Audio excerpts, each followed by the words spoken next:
دودہ خان میرا جیلا بھائی تھا، کڑیل جوان اور بہادر۔ میں تو سوچ بھی نہ سکتی تھی کہ کبھی وہ ایسی بزدلانہ حرکت بھی کر گزرے گا۔ دودہ خان کو اپنی بیوی شیری سے بہت محبت تھی، ایسی محبت کہ جس کی مثال نہیں ملتی۔ سچ تو یہ ہے کہ شیری اس جہاں سے کیا گئی، میرا شیر دل بھائی بھی جیتے جی ہی مر گیا۔ شیری کے بعد اس کی زندگی ویران ہو گئی۔ وہ جیسے اپنے حواس کھو بیٹھا ہو، ہر وقت اس کے لبوں پر ایک ہی فکرہ رہتا تھا، زندگی سزا ہو گئی، آئے میری زندگی سزا ہو گئی۔ جب بھی میں اپنے بھائی کے لبوں سے یہ فکرہ سنتی، حیرت میں ڈوب جاتی کہ آخر اس بات کا کیا مطلب ہے کہ زندگی سزا ہو گئی۔ یہ خود کلامی تھی یا کوئی پچھتاوا تھا؟ اس فکرے کے پیچھے تو کوئی اندوہناک کہانی چھپی معلوم ہوتی تھی، اور واقعی ایک دن مجھ پر یہ راز کھل گیا کہ شیری کو دشمنوں نے نہیں مارا تھا، بلکہ خود اس پر مر مٹنے والے اس کے محبوب شوہر نے اپنے ہاتھوں سے اسے موت کے حوالے کیا تھا۔ تبھی اس کے لیے زندگی سزا ہو گئی تھی۔ بات یہ تھی کہ شیری ساتھ تھی تو ایک دنیا ساتھ تھی، وہ نہ رہی تو کچھ بھی نہ رہا۔ دل میں امنگ رہی نہ پھولوں میں رنگ رہے، خواب رہے نہ خیال رہے۔ دودہ خان کے لیے اس بن سکھ چین حرام اور جینا دشوار ہوا۔ ہر سانس ایک فرد جرم، ہر سوچ ایک سولی، ہر تعلق ایک وہمہ، ہر رشتہ ایک فریب۔ یقین بچھڑ گئے، جذبے سو گئے، آرزوؤں کو موت آ گئی۔ دودہ خان پھانسی سے تو بچ گیا، مگر زندگی خود اس کے لیے سزا ہو گئی۔ یہ کیسے ہوا، یہ میں آپ کو بتاتی ہوں۔ مرنے سے قبل دودہ بھائی نے مجھے بتایا تھا کہ اگر میں جانتا کہ شیری بن زندہ رہنا محال ہوگا تو اس کے ساتھ خود بھی آگ کی لپیٹوں میں جل کر بھسم ہو جاتا۔ جس نے اسے تو ایک ہی بار ہی آگ میں جلا دیا تھا، مگر مجھے 1000 بار جلا کر بھی سرد نہ ہو سکی۔ آج میرے دل و دماغ میں، جسم و جان میں، رگ رگ میں، نس نس میں آگ دوزخ بن کر کھول رہی ہے۔ روح کی پتال میں وہ آتش فشاں ہے جو نہ ٹھنڈا ہوتا ہے نہ فنا، جس کے 1000 دہانے میں شعلے اپنی سرخ زبانیں نکالے میرے وجود کی ہر خوبصورتی کو چنگاریوں کی مانند چٹ کھاتے رہتے ہیں، صرف اس لیے کہ مجھے شیری سے محبت تھی۔ ایسی محبت جو عرف اذہان کو انسانیت سے گویا تم کو شانتی سے ہوگی۔ اس آگ کو ٹھنڈا کرنے کے لیے پھر میں نے ایک دوسری آگ سلگائی۔ شیری میری زندگی تھی، وہ سوتے جاگتے ہر دم میری نظروں میں سمائی رہتی تھی۔ میں گھر سے باہر جاتا تو اس کا مہکتا ہوا تنفس میرے ساتھ ساتھ چلتا، گھر آتا تو اس کا وجود میرے وجود کا حصہ بن جاتا۔ میں اس کے بغیر نامکمل اور وہ میرے بغیر ادھوری تھی۔ میں اس کا دیوانہ تھا کہ بانگ پن اس پر پھولوں کی طرح برستا تھا۔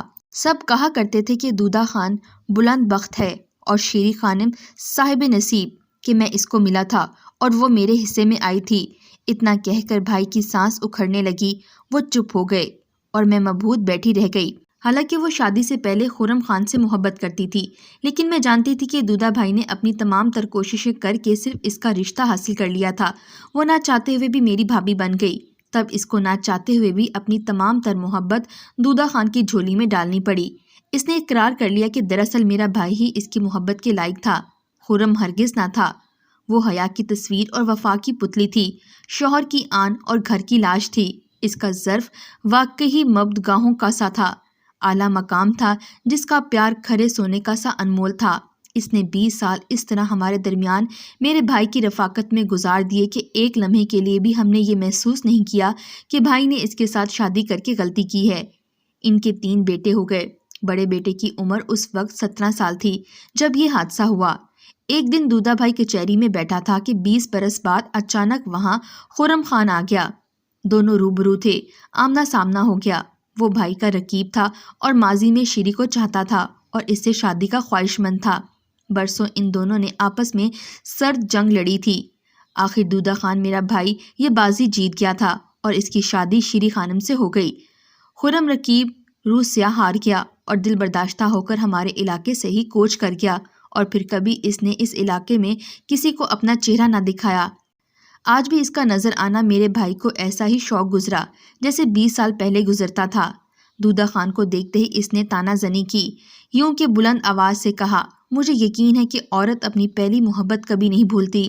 گرچہ اس کا مخاطب ایک اور شخص تھا، لیکن پس پردہ وہ دودہ خان سے ہی مخاطب تھا۔ یہ اور بات ہے کہ یہ اب امر مجبوری کسی اور نبھا کرتی رہی ہے۔ یوں بھری کچہری میں ماضی کا افسانہ دہرا کر اس نے میرے بھائی کی پگڑی اچھال دی تھی۔ بھائی نے اپنی آخری سانسوں میں پھر اس راز سے پردہ اٹھایا۔ اس نے مجھے بتایا کہ خرم خان کے یہ الفاظ سن کر میرے کان سائیں سائیں کرنے لگے۔ ماضی کا وہ دن جنگ کی مانند پھر میری نظروں کے سامنے لہرانے لگا، جب ایک بار ہم دونوں شیری خانم کی خاطر دست و گریباں ہوئے تھے، لیکن آج وہ میری منکوہا میرے 3 بچوں کی ماں تھی۔ میں کسی غیر کی زبان سے اپنی منکوہا کا ذکر ایسے اہانت بھرے انداز سے کیوں کر سن اور برداشت کر سکتا تھا؟ تبھی میں آپے سے باہر ہو گیا۔ اس سے پہلے کہ میں اس پر پل پڑتا، لوگ درمیان میں آ گئے اور انہوں نے میری بندوق کی نال پکڑ لی، مجھے قابو کر کے بے بس کر دیا۔ ہجوم کے درمیان میں آ جانے سے اس کو بھاگ نکلنے کا موقع مل گیا۔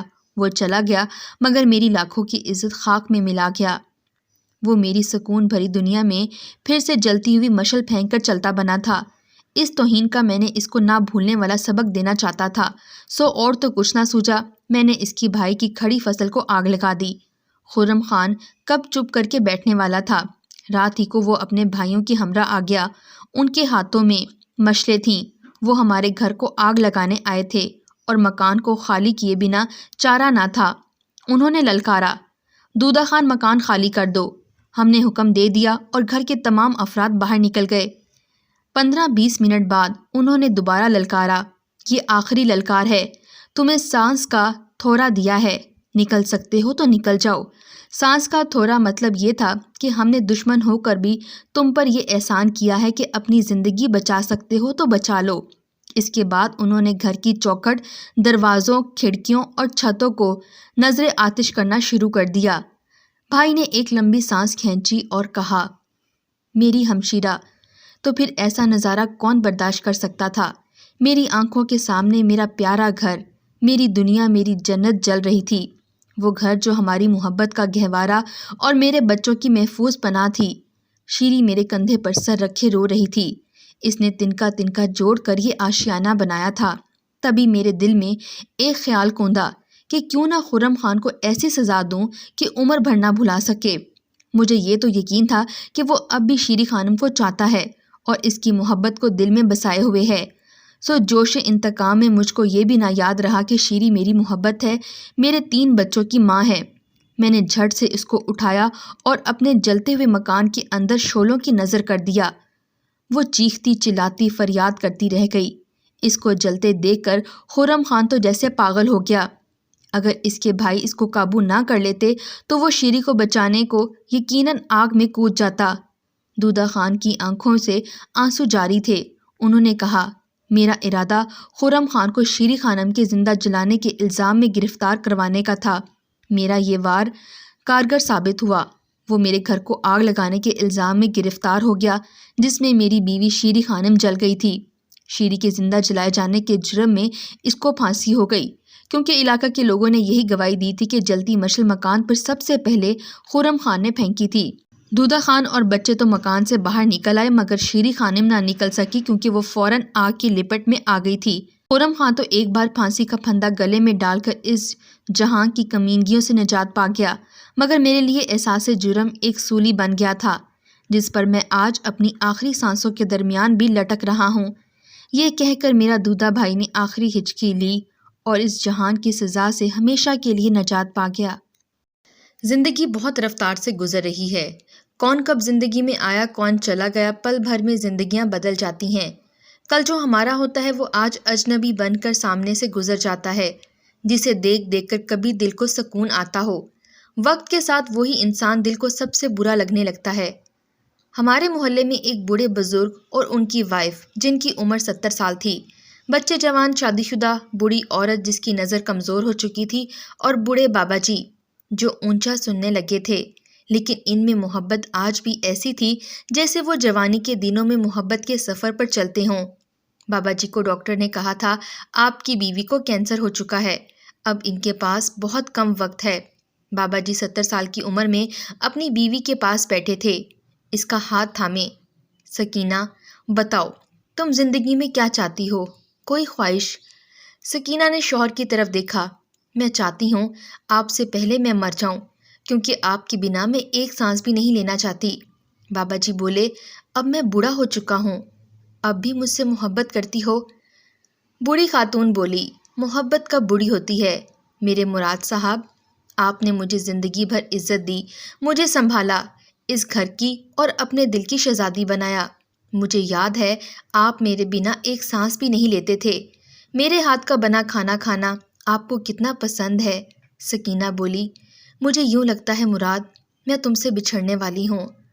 مراد بابا بولے، سکینہ 50 سال کا سفر کیا یوں ہی ختم کر جاؤ گی؟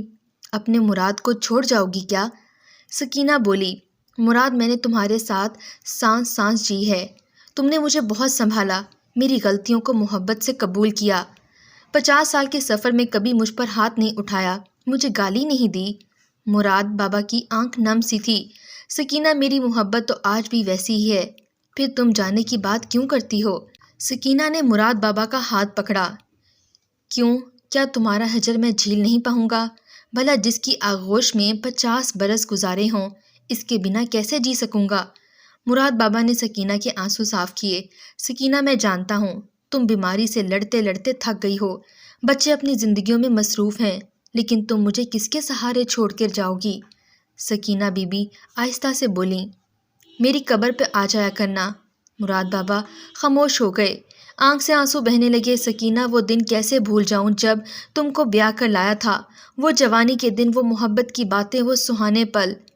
سکینہ بی بی نے مراد بابا کا ہاتھ پکڑا۔ مراد اپنا بہت سارا خیال رکھنا، یہ عہد آج تمام ہوا، مجھے اپنا حق معاف کرنا۔ مراد نے ماتھے پر بوسہ کیا۔ سکینہ مراد کو خاک میں ملا کر جا رہی ہو۔ سکینہ ہلکا سا مسکرائی، سگریٹ نہ پینا میرے بعد، پھر کھانستے رہتے ہو ساری رات۔ سکینہ آہستہ سے بولی، یاد ہے جوانی میں تم مجھے باہوں میں اٹھایا کرتے تھے، آج بھی اٹھا لو نا۔ مراد بابا میں آج نہ جانے کیسے اتنی ہمت آ گئی، سکینہ بی کو اٹھا لیا۔ سکینہ بی کی آنکھ سے آنسو نکلا اور مراد بابا کے قدموں پر جا گرا۔ سمینہ کا جسم ڈھیلا پڑ گیا، وہ رخصت ہو چکی تھی۔ مراد بابا سینے سے لگا کر رونے لگے۔ ہائے، چاہے کوئی کیسا بھی ہم سفر ہو، صدیوں سے راستہ بدلنے میں کتنی دیر لگتی ہے۔ محبتیں ہوں تو ایسی ہوں جو جوانی کے وعدوں سے شروع ہو کر بڑھاپے کے سہارے تک سفر کریں۔ آج کی محبت جو میسیج سے شروع ہو کر جسموں پہ ختم ہو جاتی ہے، آج کی محبت خوابوں سے شروع ہو کر آنسوؤں پہ ختم ہو جاتی ہے۔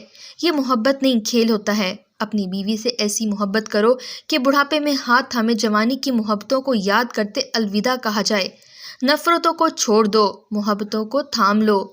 بھلا آپ میں سے کون کرتا ہے ایسی محبت جو بڑھاپے میں سکینہ بی اور مراد بابا سا بن سکے؟